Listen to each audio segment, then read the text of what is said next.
In the late 1970s, the Apple II was a successful product, and the company was working on its new computer models. In 1979, Steve Jobs visited the Palo Alto Research Center and was excited by a demonstration of a mouse-driven graphical user interface. For Apple's co-founder, it became clear that all computers in the future would have this kind of interface. The company's mission is now to make the graphical interface a mainstream commercial product. At the time, this was a huge challenge, as the hardware capable of running graphical programs was still extremely expensive. To make things even more challenging for the company, a new product was about to be launched by competitors. In 1981, IBM launched the IBM Personal Computer, and Microsoft introduced a new operating system with a text-based user interface. The sales of the IBM PC skyrocketed, and Apple was fighting against the total market domination by its rivals. Despite this difficult situation, Apple did not change its plans, and the main selling point remained innovation. In January 1983, the Lisa was launched after 5 years of development. This new computer had a graphical user interface and a hard drive. It costed $10,000 USD, which is equivalent to almost $30,000 USD in 2024, and targeted mainly business customers. Despite being an innovative product, sales were low, mainly because of its high price, but also because of the lack of software. The largest Lisa customer was NASA, which used Lisa Project for project management. The company had spent a lot of resources to develop the Lisa, but the cost of development was higher than sales revenue. The Apple II, launched back in 1977, was still selling well and was paying the bills. But for how long? Apple found itself at a critical juncture.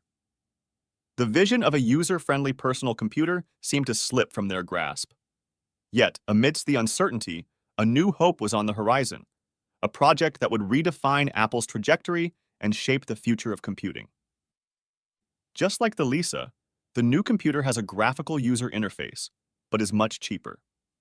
The innovative user interface is not the only advantage compared to the competition. It also has a better design. Its name, the Macintosh. The Macintosh is innovative, good-looking, and easy to use, but who was going to buy it? Apple had to come up with a new communication strategy for the new product. The company spent $1.5 million for a television commercial that aired during the Super Bowl in January 1984 and was directed by Ridley Scott. The ad, described as a masterpiece, was not what you would expect a computer ad to be. It did not include any detail about the new product, not even a picture of it. It was all about emotions. The Macintosh was introduced on January 24, 1984, during a presentation given by Steve Jobs at the annual shareholders meeting. Its price was $2,495 USD, which is equivalent to $7,400 USD in 2024. A computer for the rest of us. This is how Apple marketed the Macintosh. The message to the public was, you don't need to be a person who knows about computers to use a Macintosh. The company needed to make the product stand out from competitors. In the 1980s, computers were complicated to use, and a lot of people would not buy a product at a high price if they were not sure they would be even able to use it. The Macintosh set a new standard for user experience and design aesthetics, laying the foundation for Apple's future success and cementing its place as a pioneer in the world of personal computing.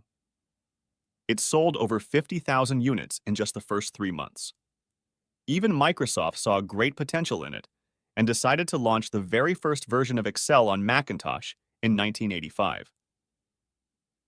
The success of the new computer was limited, mainly by its low performance, as it had only 128K of RAM. For storage, only one floppy disk drive was available, and no hard drive was installed.